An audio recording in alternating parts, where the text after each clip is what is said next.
We have a 1950 Chevy two-door sedan, a Deluxe.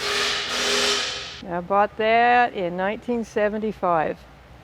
It was actually for sale at an auction, a church auction.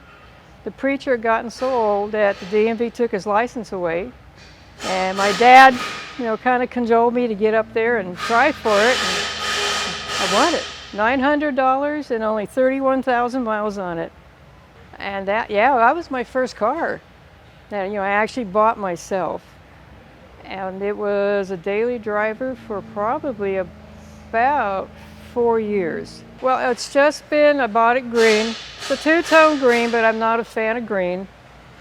And finally, my dad had a little body shop, just a little two-man, pound out in cars, whatever. And I finally talked him into painting it red after about, 15 years.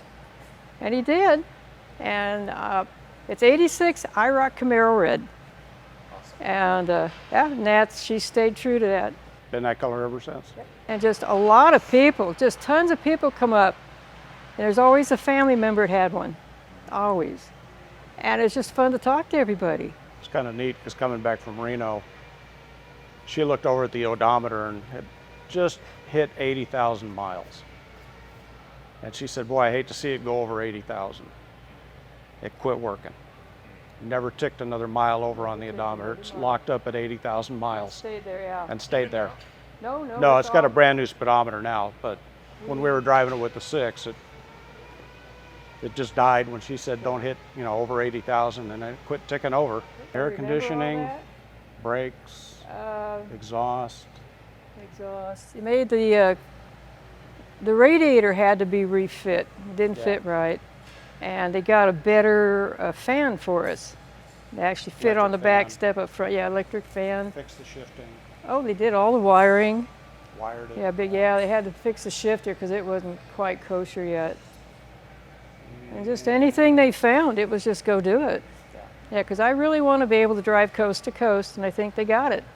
And they dynoed it to what we wanted, which was being able to use pump gas, just your ordinary pump gas. 87 octane that we can get anywhere. So I can go anywhere. Still dynoed at 353 horsepower, so we were happy.